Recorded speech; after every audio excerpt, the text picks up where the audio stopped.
De retour pour notre émission Les jeunes citoyens entreprenants. À présent, nous allons entendre Flora Desbrosses, qui est social manager à Webhelp.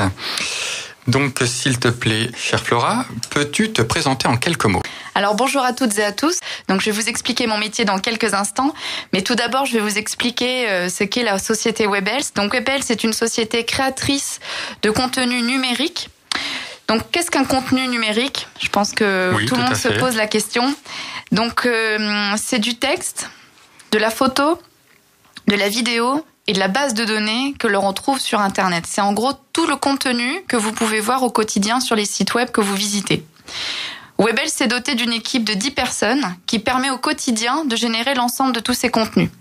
Concernant le texte, nous avons une équipe de rédaction et Webhelp s'est spécialisé dans ce contenu que l'on appelle optimisé pour les moteurs de recherche comme Google, pour que justement, lorsque l'on cherche une information, elle soit trouvée et dans les premières pages des résultats de Google. On a développé notamment tout notre savoir-faire sur un site internet qui s'appelle gralon.net, qui diffuse toute l'offre touristique de France en termes d'hôtels, de campings, de restaurants, avec également des articles qui parlent des expositions culturelles qui se déroulent chaque jour en France. En ce qui concerne notre compétence en photo, nous nous sommes dotés d'un artiste incroyable qui s'appelle Jean-Jacques Jourdan, qui s'est spécialisé dans la photo HDR. C'est vrai qu'il est important d'avoir déjà un bon photographe avec de bons logiciels de traitement et un bon équipement photographique. Concernant nos compétences en vidéo, donc là pareil, on s'est doté de la technologie que vous connaissez tous et qui s'est retrouvée sous le sapin de Noël de beaucoup d'enfants cette année et d'adultes. C'est le fameux drone. Donc le drone dans notre entreprise nous permet de réaliser des prises de vue aériennes, et notamment à 360 degrés. Pour ce qui est de notre quatrième spécialité, donc la base de données et le référencement de base de données.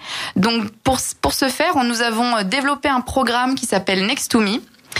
Et pour les Niçois qui nous écoutent, vous avez certainement remarqué les nouveaux kiosques de paiement des parkings en voirie dans la ville de Nice. Eh bien, nous avons participé à l'élaboration de la charte graphique et à toute l'information touristique qui se trouve à l'intérieur de ces kiosques multiservices qui vous permettent, bien sûr, d'une part, de payer votre stationnement, mais d'autre part, de pouvoir vous aider dans la ville à trouver les points d'intérêt les plus importants, type commerçants, coiffeurs, restaurants, médecins, pharmacies. Donc voilà, au fur et à mesure, nous sommes en train de mettre à jour toute cette base de données et c'est un projet qui nous tient beaucoup à cœur. Il y a déjà un réseau social, on en fait tous partie tout à fait naturellement, ça existe depuis la nuit des temps, c'est se rendre dans un lieu convivial avec des gens qui ont le même intérêt que nous.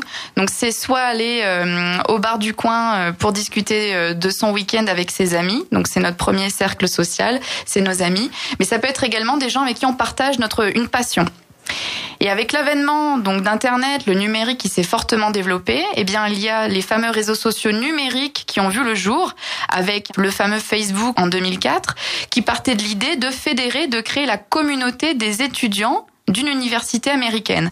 Donc Facebook, certes, vous n'allez pas utiliser votre profil personnel, vous allez créer ce qu'on appelle une page professionnelle pour mettre en avant votre activité. Les réseaux sociaux se sont développés pour permettre aux personnes qui font partie d'une communauté de passion, une communauté professionnelle, une communauté sur un thème bien spécifique. Ils se sont développés au fur et à mesure et c'est ce que l'on appelle aujourd'hui un réseau social. Pour un entrepreneur, aujourd'hui, il me paraît indispensable déjà d'être présent sur LinkedIn et Viadeo. Donc LinkedIn et Viadeo sont deux réseaux sociaux professionnels. Pour vous expliquer, c'est le Facebook, sauf qu'au lieu de devenir amis, on se met en contact avec les personnes de notre entourage et nos collaborateurs, nos partenaires, nos collègues de travail pour entretenir une relation en dehors du travail et en dehors du cercle de Facebook. Donc c'est un espèce de CV que l'on va mettre à jour et qui va nous permettre notamment de faire de la prospection commerciale.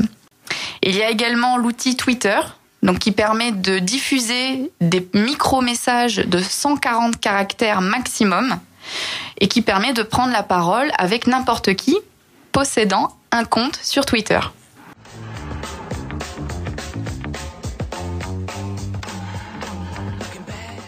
Il va falloir apprendre, vous former à l'usage de ces nouveaux outils qui aujourd'hui font partie intégrante du milieu de l'entreprise et du monde qui nous entoure. Pour voir un petit peu comment ça fonctionne. Ensuite, vous voulez déléguer cette partie.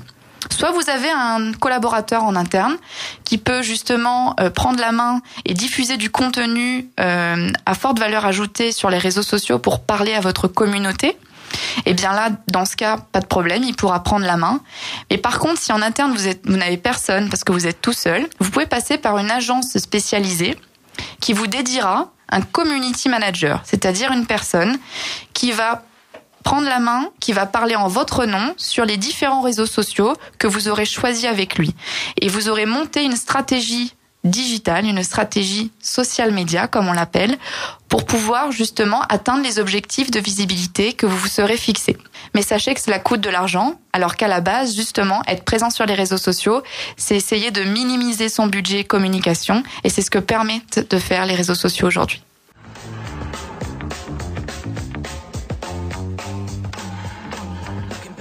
Déjà, d'une part, lorsque vous allez vous lancer sur les réseaux sociaux, la première chose qu'on va vous demander d'ajouter, c'est de créer votre page en lui donnant un nom à cette page. Choisissez-le bien, ce nom, parce que c'est ce qui va rester. Donc, je vous recommande de l'appeler par le nom de l'entreprise. Deuxièmement, on va vous demander de choisir une photo de profil. Eh bien, mettez en avant le contenu visuel dont vous disposez en premier, c'est-à-dire votre logo, parce que c'est ça qui vous identifie en premier au regard de vos clients ou de vos prospects. La troisième idée, c'est lorsque vous êtes présent sur les réseaux sociaux, c'est de faire savoir à votre communauté que vous êtes présent, à vos clients. Donc, première chose, je fais apparaître éventuellement les logos de Facebook et Twitter et LinkedIn, selon les réseaux que j'aurai choisis, sur ma carte de visite, dans ma signature de mail, sur ma plaquette commerciale, sur votre site internet. Parce que oui, vous avez bien sûr un site internet sur lequel vous allez communiquer régulièrement. Donc n'hésitez pas à mettre en valeur justement votre présence sur les réseaux sociaux.